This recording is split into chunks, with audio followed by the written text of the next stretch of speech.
자, 이상한 표현이 있어요. 여당은 한나 안원윤, 야당은 이이김. 사람 이름을 하나씩 성을 딴 건가요? 한나 안원윤 대 이이김이다. 이렇게 좀 표시가 돼 있습니다. 자, 그럼요. 오늘 국민의힘에서 선거 대책 조직, 선거 조직에 대해서 누가 맡게 됐습니다. 이걸 좀 설명을 합니다. 들어보겠습니다. 국민의힘 한동훈 비상대책위원장을 총괄 선대위원장으로 하는 중앙선거대책위원회를 구성했습니다. 공동선거대책위원장에는 나경원, 안철수, 원희룡, 윤재호 네 분을 모셨습니다. 총괄 선대위원장이 한동훈 위원장이기 때문에 기본 원톱 그리고 나머지 네 분께서 함께 보조를 맞춰가는. 저희는 우리 모두 최선을 다하는 체제입니다. 축구에서 얘기하듯이 뭐 3톱 이런 걸 얘기하던데 이재명 대표는 바쁘시잖아요. 재판 가셔야 되고 하니까 혼자서 선거를 지휘하시기가 어려울 겁니다. 저는 이 선거를 지휘하기 위해서 불려 나온 당대표입니다. 한동훈 비대위원장이 당연히 좀 곤란한 일상과 이재명 대표를 얘기할 때 표정이 완전히 다르네요. 지금도 약간 표정이 다른 모습이 보였어요. 자, 오늘 국민의힘에서 5명의 선대위원장, 물론 한동훈 비대위원장이 총괄하는 선대위원장이지만 나머지 네 분도 같이 오늘 발표를 했고요. 그럼 다음은요. 이미 민주당에서는 공동 선대위원장 체제다 밝혔죠. 그리고 오늘 처음 회의도 열고 기자들과 만나서 한 얘기도 있습니다. 그 모습 들어보시죠. 국민과 나라 그리고 당을 위해 이해찬 전 대표님과 김부겸 전 총리님을 필두로 민주당이 가진 모든 역량이 총집결했습니다. 정치 일선에서 물러난다는 말씀을 드렸고 또 그렇게 해왔습니다만은 합류 요청에 제가 응하게 된 것은 바로 이번 총선이 이 대한민국 공동체의 운명을 가를 그런 정말 중차대한 선거라는. 선대위는 뭐 다양한 분들이 다양한 역할을 맡게 될 테니까 지켜봐 주시면 좋겠습니다. 그리고 국민의힘과는 좀 비교를 안 했으면 좋겠어요. 비교 당하고 싶지가 않습니다. 또 이재명 대표는 비교 좀 해주지 마세요. 비교 자체를 당하고 싶지 않다고 또 얘기를 하는군요. 화면 좀 보겠습니다. 그런데 비교 좀 해보죠. 자, 비교를 하지 말았으면 비교를 좀 해보겠습니다. 여기 보면 딱 얼굴들이 들어가 있네요. 우선 민주당이 먼저 했어요, 발표를. 여기 보면 이재명 대표가 있고요. 그다음에 이해찬 전 대표가 있고요. 김부겸 전 총리. 이렇게 어떻게 보면 3인 체제라고 할 수도 있습니다. 그러니까 현 대표, 과거에 대표를 여기 하셨던 분, 그리고 과거에 문재인 정부 때, 과거 정부 때 총리 하셨던 분들. 이런 모습이에요. 자, 그리고요. 국민의힘은요. 총괄을 한동훈 대표가 하죠. 그런데 여기 보면 아까 한윤, 나원안 그러면은 윤, 나원안 이런 체제 나오거든요. 그럼 여기 보면 안철수 의원, 나경원 전 의원, 그리고요 원희룡 전 장관, 그리고 윤재혁 원내대표 이렇게 구성이 되어 있습니다. 자, 그럼요. 김광삼 변호사. 네. 여야 선대위 요 멤버들 요거 특징이 각각 각 정당이 좀 보입니까? 어떤 특징이 있을 것 같습니까? 일단 이제 국민의힘 선대위를 보면요, 약간의 역할 구분을 좀 했다 이렇게 보여지고요. 그다음에 윤재호 원내대표는 당연히 이제 전체적이고 사무적이고 이제 조직적을 총괄을 할 그런 위치에 있는데, 그러니까 원내대표니까. 그래요. 예. 그런데 이제 나머지 나경원, 원희룡, 안철수, 한동훈은 예. 거의 뭐 대선 주자급이에요. 예. 그래서 상당히 조직적이면서 이제 역할 분담이 있다 이렇게 볼 수가 있을 것 같아요. 그래서 예. 나경원 전 의원은 수덕 서울. 예. 그다음에 원희룡 후보는 예. 인천. 그다음에 안철수 의원은 이제 경기. 이런 식으로 수도권이네요. 그렇죠. 그러니까 수도권에 이제 집중을 하겠다 이제 그런 취지인 것 같아요. 그래서 이제까지 선대들을 보면 너무나 그 당의 어떤 얼굴이라고 할 수 있는 사람 한두 사람 그런 식으로 꾸렸는데, 이번에 좀 약간 특이하고 아마 한동훈 비대위원장의 의중이 상당히 담겨졌다 이렇게 볼 수가 있을 것 같아요. 그래서 아마 경기, 수도권 여기에서 굉장히 소구해서 표를 얻겠다 이제 그런 추진인 것 같습니다. 책임지고 표 좀 모아 오세요. 약간 이 뜻입니까? 그렇죠. 그럼 뭐 책임감도 있어야 하는 거고 이 역할 분담이 좀 나눠져 있잖아요. 그 민주당은 어떨까요? 그럼 민주당을 보면요, 거의 선대위원장은 김부겸 전 총리 한 명밖에 눈에 보이지 않아요. 오. 왜냐하면 이재명 대표는 이제 사법 리스크 있잖아요. 예. 그럼 결국 더군다나 이제 개항을해서 원희룡 후보하고 굉장히 박빙을 이루게 되면 오. 개항을 떠날 수가 없거든요. 그러면 아. 다른 후보 지원 유세 갈 수 있는 시간이 줄어드는 거고. 그러네요. 더군다나 이제 본인의 선거도 있는데 재판이 있잖아요. 그렇습니다. 그러면 사실 또 지방에 또 멀리 갈 수가 없어요. 아. 지방 갔다 오면 하루 걸리거든요. 예. 이제 그렇기 때문에 본인 선거 외에는 민주당이 선대위원장 역할을 할 가능성이 뭐 별로 기회가 없다 이렇게 보고요. 그다음에 이해찬 전 의원 전 대표 같은 경우에는 지금 건강이 굉장히 안 좋잖아요. 더군다나 이해찬 전 대표는 계속적으로 총선 때 주로 선대위원장을 많이 했어요. 예. 총선 말고도 이제 다른 뭐 선거가 있으면 그래서 굉장히 좀 진부하다. 이제 그런 생각할 수밖에 없고 또 건강도 좀 안 좋고요. 또 그다음에 총선 선대위원장 하면서 말실수를 많이 했죠. 뭐 보수의 괴멸이랄지 뭐 의석을 뭐 200석 이상이랄지 예. 이런 얘기를 했기 때문에 상당히 어떤 본인의 이미지에 있어서는 제가 개인적으로 볼 때는 민주당에 별로 도움이 되지 않는다. 그렇다면 하면 선대위원장의 3인인데 선대위원장을 역할을 할 수 있는 경우는 결국 김부겸 전 총리밖에 없는데 이번에 굉장히 중도적이면서 합리적이에요. 예. 그래서 아마 이제 중도층에 있어서는 어느 정도 소구력이 있다고 보지만 이제 본인이 뭐 아주 친명도 아니고 지금 약간 위치가 어중쩡해요. 그리고 이재명 대표한테 이전에 선대위원장 맡아달라고 왔을 때 예. 뭐 공천에 대한 문제랄지 이런 것들을 지적을 했었거든요. 뭐 사과가 좀 전제돼야 한다랄지 이런 의중을 좀 비췄는데 과연 얼마나 적극적으로 민주당을 위해서 헌신을 할지 그건 뭐 좀 두고 봐야 할 것 같습니다. 아까 이해찬 전 대표 이제 건강 얘기를 하셨는데 그건 김광삼 변호사의 개인 의견이라는 개인 의견 어떤 뭐 본인의 어떤 게 약간 들으시고 말씀이라고 좀 제가 강조해 드리겠습니다. 또 본인 이해찬 전 대표가 무슨 소리입니까? 건강한데 지금 왜 건강 얘기를 합니까? 라도 할 수도 있어서 혹시 그런 얘기가 나오면 전해드리도록 하죠. 자, 이번에 박창한 교수님은 국민의힘과 민주당의 선거대책위원장들 각각 이제 비교를 해보면 어떤 모습 같습니까? 각 당이 지금? 지금 뭐 국민의힘은 5분이지만 예. 거꾸로 사실상 한 명이다. 그러면 그 한 명은 바로 한동훈 비대위원장이죠. 그러니까 윤재옥 사무총장 같은 경우에는 뭐 살림을 책임지시는 분으로서 들어간 거고, 근데 이제 세 분이 수도권, 아까 앞서 말씀하셨어요. 수도권인데 그것도 그러니까 서울, 경기, 인천 각각이에요. 그렇죠. 근데 이분들의 공통점이 예. 찐류는 아니다. 아, 찐류는 아니다. 그렇죠. 뭐 사실상 비윤이라고 해도 과언이 아니에요. 물론 뭐 원희룡 장관 같은 경우에는 내각에 있긴 했지만 예. 뭐 사실상 대선 주자로서 한동훈 비대위원장과는 또 대립점에서 있을 수 있는 입장이거든요. 모르긴 몰라도 나중에 경쟁자가 될지도. 그렇죠. 오. 그런 점에서 본다면 역시 수도권에서는 친윤으로는 안 된다. 이건 거고요. 그런 점에서 보면 결국 총괄이라는 이름이 붙었지만 나경원, 원희룡, 안철수 이 세 후보는 지역에서 선거를 치러야 되는 분들입니다. 그렇습니다. 다른 지역 가기가 힘들어요. 그러니까 뭐 가까운 지역, 다른 지역 선거구에 한두 번 얼굴 비치는 정도 이상은 아닐 것이고 예. 결국은 이름 올려주고 뭔가 대우해주면서 예. 또 나름 중도 확장성을 노린 수도권에서의 얼굴 마담을 해달라. 역시 수도권 표심을 겨냥한 선대위원장 체제다 지금. 그렇죠. 그렇게 볼 수 있죠. 근데 민주당 같은 경우에는 뭐 지금 사실은 지난주가 예. 그 공천 파동의 최대의 어떤 고비였습니다. 그리고 이번 주 들어서면서 이제 수습 국면에 들어갔어요. 예. 그러다 보니까 누가 보더라도 특히나 이제 김부겸 전 총리가 들어간 거는 그동안의 공천에 대해서 쓴소리를 정말 아끼지 않고 했던 분이거든요.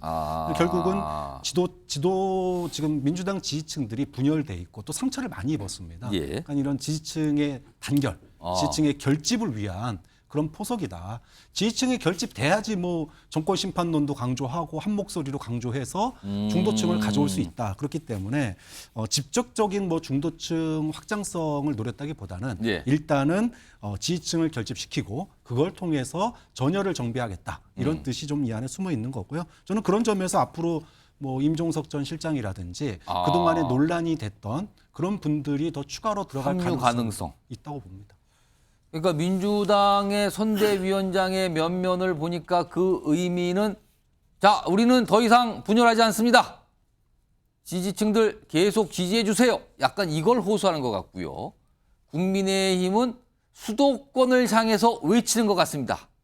우리 이런 분들이 선거 이끌어 갑니다. 그러니까 표를 주세요. 약간 이런 모습으로 비춰지는 것 같아요. 자, 이런 가운데요.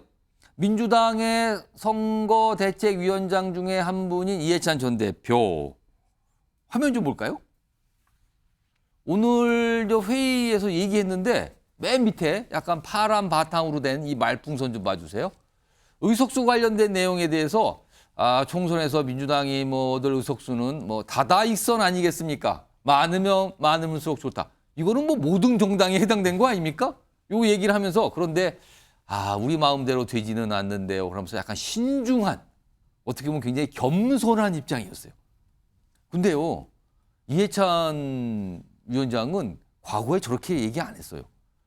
불과 지난해 말만 해도 수도권에서 한 70개만 차지해도 우리가 150석 넘어가는데요. 과반 얘기를 막 꺼내놓고요. 지난 2019년에는 200석 이상을 막 얘기하는 그런 상황이었거든요. 근데 좀 목소리가 달라진 거 아니냐 이런 얘기가 나오는데 과거 목소리 그리고 오늘 목소리 좀 들어보겠습니다. 이 125명이 다 내년에 당선되면 우리 당이 240석이 됩니다. 비례까지 합치면은 260석쯤 될 겁니다. 충분히 우리가 꿈꿔볼 수 있는 그런 가능성이라고 생각을 합니다. 이번 총선 몇 석 기대하고 계십니까? 다다익선입니다. 마음은 많을수록 좋은 거죠. 우리 마음대로 되는 게 아니고 국민들에게 진정성이 통해야 많은 의석을 얻을 수가 있습니다. 자, 최수영 평론가. 오늘은 사뭇 달라요. 200석 이상 얘기할 때하고 지난해 말하고 상당히 다른데 총선 승리 이거 진짜 쉽게 단정할 수 없다. 약간 좀 조심해야 된다. 이런 뜻일까요? 이른바 낮은 자세로 가겠다. 로우키 전략이죠. 낮은 자세로 가겠다. 그런데 이해찬 대표는 사실 뭘 말만 꺼내놓으면 역풍을 많이 불러일으켰어요. 그러니까 아까 우리 김 변호사님 말씀하셨지만 과거에도 진짜 좀 자극적인 말로 많이 여당을 자극하고 또 국민들에게 논총을 받고 했는데 오늘은 보니까 굉장히 낮은 자세로 가겠다. 근데 오늘은 별달 논란될 발언이 아닌 것 같아요. 근데 현실과도 관련이 있죠. 왜냐하면 민주당이 그렇게 했던 정권 심판론이 지금 사실 희석이 되고 있어요. 왜냐하면 대통령의 국정 지지도, 그다음에 각 정당의 지지율, 그다음에 각 당의 공천에 대한 국민 평가, 그다음에 각 당 대표에 대한 국민 호감도 지지도, 이 모든 지표들이 가리키는 방향은 지금 민주당이 결코 유리하지가 않습니다. 오히려 국민의힘 쪽이 지난 2달 전에 있었던 정권 심판론의 강구한 틀을 깨고 나와서 오히려 거대 야당의 독주 심판론, 그래서 이른바 쌍방 심판론이 지금 더 선거 프레임으로 작용하고 있다는 평가가 더 지금 맞아 떨어질 정도로 그런 상황에서 200석 운운했다가는 지금 딴 세계에 살고 있느냐라는 지금 아마 그런 비판을 받을 것 같으니까 아마 낮은 자세로 가는 것 같은데 저는 여기서 이해찬 대표 역할보다도 저는 개인적으로 김부겸 전 총리의 역할을 좀 봅니다. 왜냐하면 이분이 왜 참전을 했을까? 지금 그동안 이렇게 약간 등거리를 하다가 물론 거기에서 이제 본인이 민주당이 지금은 위기고 여기에 지금 우리가 함께 해야 한다고 그렇게 얘기했지만 제가 사실은 보기에 이해찬 총리, 김부겸 전 총리 같은 경우 아마 본인 정치 인생에서 총알이 아마 한 발 남았다고 늘 이렇게 자주 표현하는 분인데 저는 지금 나온 이유는 그렇습니다. 지금 민주당이 위기고 많은 지역구에서 이재명 대표의 지원 유세를 원하고 있지 않아요. 그래서 저는 김부겸 전 총리가 그걸 메꿀 겁니다. 그래서 지금 많은 지역을 다니면서 유세를 해가지고 본인의 존재감을 좀 드러내고 거기에서 당선된 사람들이 있다면 자신에서 정치적인 이른바 좀 채무를 좀 빚을 져라. 그래서 본인은 나중에 당권이든 대권이든 도전할 때 그걸 발판 삼겠다. 이번에 낙선한 의원들 또 많이 위로해야 된다고 얘기하는 거는 그분들도 끌어안겠다는 얘기거든요. 저는 그래서 김부겸 전 총리가 여기에 민주당의 선대위원장 합류한 거는 굉장히 큰 뜻과 그런 어떤 신모 원료의 뜻으로 저는 여기에 말하자면 합류했다. 이렇게 저는 분석합니다. 자, 지금 말씀하시는 상황에 속보가 돌았는데요. 앞서 저희가 이 과거의 어떤 발언 때문에 지금 논란이 되고 있고 당에서 공천 관련 재검토까지 하고 있는 도태우 변호사 관련된 속보가 돌았는데 화면에 좀 나와 있습니다. 자막으로요. 입장을 냈네요. 국민 여러분과 당 모든 분께 심려 끼쳐드려 사과한다. 사과한다. 또 있습니다. 지난 며칠간 혹독한 시련을 거치면서 깊이 반성하고 있다. 사과한다, 반성한다 입장을 냈어요. 하나 더 보죠. 앞으로 정치 활동하며 5.18 정신 가슴 깊이 새길 것. 그러면은 아까 김광삼 변호사가 살짝 말씀하셨는데 사퇴 이런 건 아니고 아무튼 사과하고 반성하지만 총선에서 나와서 임해서 정치를 하게 되고 그러면 이 반성한 걸 깊이 새기다 이거네요. 본인 입장에서 이제 사퇴할 의사가 없겠죠. 당연히. 그렇기 때문에 아마 저 내용이 속보로 뜨는 걸 보면 이 이미 당과 협의될 가능성이 크다. 아, 저 이렇게 봐요. 입장도 좀 협의한 상태에서 그렇죠. 오늘 그래서 당에서 논의했는데 결론을 못 냈다 그랬거든요. 그래요. 그러니까 이전에도 이제 사과를 했는데 이제 사과 저 정도 아니었거든요. 본인은 뭐 그런 뜻이 아니었다 해놓고 오늘 사과가 좀 사과한다 했는데 내용이 지금 있는 사과를 사과는 했단 상당히 말이에요. 그 워딩만 보면 굉장히 진정성 있는 사과로 보이기 때문에 지금 당과 협의를 해서 정말로 진정성 있는 사과를 해라. 그러면 뭐 공천 취소는 하지 않겠다. 이제 그 정도로 뭐 협의가 된 게 아닌가. 뉘앙스는 좀 그래요. 물론 이제 결과를 지켜봐야겠지만.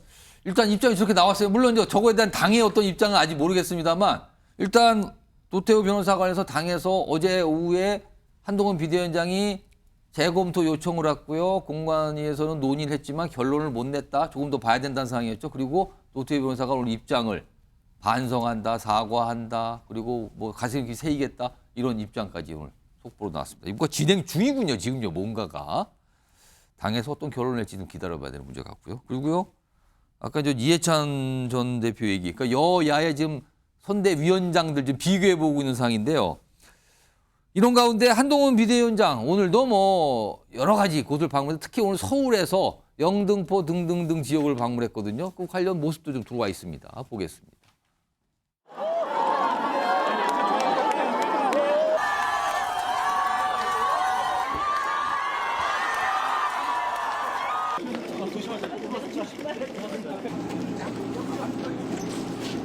얼마 전에 이재명 대표가 한 일주일 전쯤에 여기에 왔었죠? 네. 여기 와서 한바다 욕만 쏟아놓고 갔는데요. 그것 가지고 영등포 시민의 삶을 개선시킬 수 없습니다. 저희는 여기서 영등포 시민의 삶을 실질적으로 개선시킬 약속을 하고 그걸 반드시 실천하겠다는 말씀을 드립니다. 대부분이 어르신들이기 때문에 우리가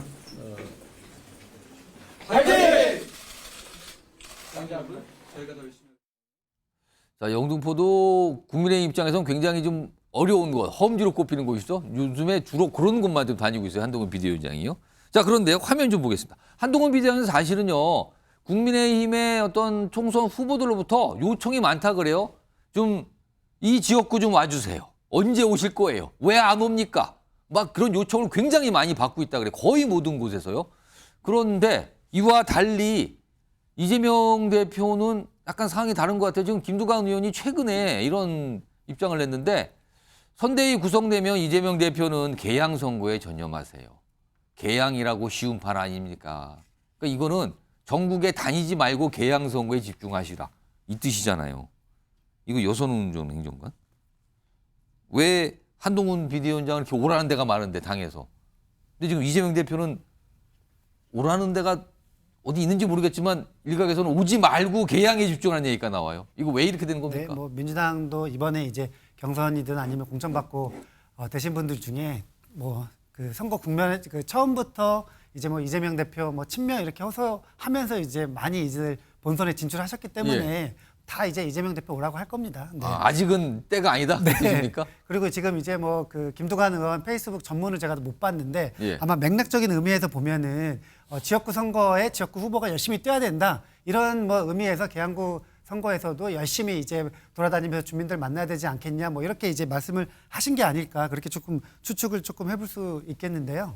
그 지금 뭐 이재명 대표 같은 경우에는 지금 뭐 재판도 뭐 사실 조금 뭐 재판 일정도 있고 예. 하지만은 지금 민주당은 이제 선대위 체제가 뭐 아까 이해찬, 김부겸 이렇게 3인 체제로 꾸려졌기 때문에 뭐 이재명 대표가 못 가는 부분은 뭐 김부겸 아니면은 뭐 이해찬 선대위원장이 가면서 선거 유세를 충분히 할 수 있다고 봅니다. 그러면 그런 의미에서 이제 뭐 김동관 의원의 페이스북 글을 뭐 가대 해석할 필요는 없다 이렇게 좀 판단합니다. 혹시요, 저 3월 말부터 선거운동 기간이 본격 시작되잖아요. 그때부터 총선 전날까지 많은 유세들이 있을 텐데 그때 이재명 대표가 다닌 전국 유세 숫자와 김부겸 전 총리가 다닌 전국 유세 숫자, 김부겸 전 총리가 더 앞서는 거 아닙니까 혹시?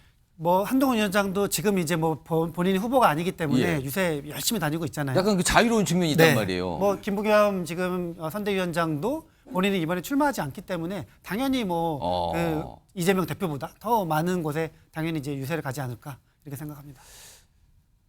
오늘 이재명 대표 모습도 있거든요. 그거 잠시 보고 지금 뭐 패널 분들께서 막 입이 근질근질 하세요. 지금 말씀을 하고 싶어서. 근데 오늘 이재명 대표 모습도 있는데 그거부터 좀 확인해 보겠습니다.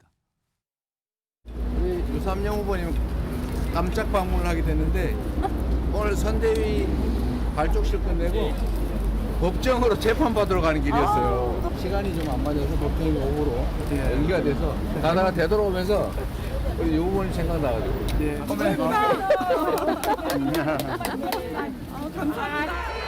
늦게 나온 이유 뭡니까? 백현동 사건 관련해서 김인섭 전 대표가 5년을 선고받았는데 어떻게 생각하시나요? 재판 일정이나 총선 일정 어떻게 조율하실 겁니까? 최재형 평론가. 한동훈 비대위원장과 이재명 대표.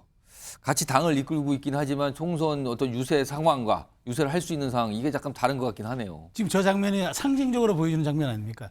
이재명 대표가 사실 저게 약간 왜곡이 있는 게 저 재판 일정을 재판부가 연기해 준 게 아니라 본인이 안 간 거예요. 그러니까 자꾸 이제 불참이니까 재판부가 아니 피고인 없는 재판을 도저히 할 수가 없으니 어쩔 수 없이 1시 반으로 연기한다. 오전에 출석할 줄 알았는데 안 나오니까 그러니까요. 미뤘다는 거네요. 연기한 거예요. 근데 마치 저기에서는 재판부가 연기해줘서 동작을해 유삼영 후보 지역 유세 나온 것처럼 얘기했지만 저렇게 하면 안 돼요. 그리고 지금 오전의 모습과 오후의 모습 저렇게 다르잖아요. 그러니까 저는 그 이재명 대표가 일단 저는 저 사법적인 리스크 굴레에서 못 벗어나고 일단 일주일에 한두 번 재판을 또 가야 되고 개항을 또 가야 되고 그리고 사실은 경선 과정에서는 이재명 대표의 그 어떤 강성 지지층이 필요해서 이재명 마케팅했지만 본선 가보십시오. 제가 단언컨대 이재명 대표 와달라고 하는 지역 많지 않을 겁니다.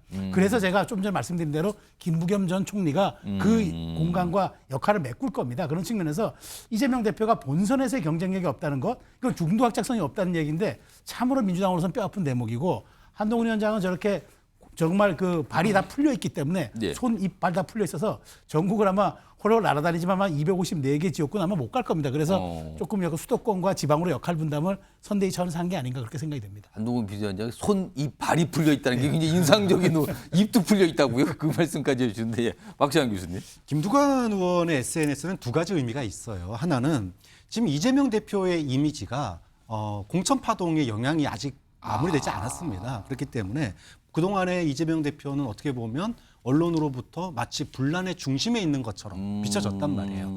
그런데 지금 사실 지역에서 바닥에서 뛰는 후보들 입장에서 보면 지지표 하나라도 더 모아야 되는데 안에서 싸움하고 있는 사람 와가지고 도움될 리가 없죠.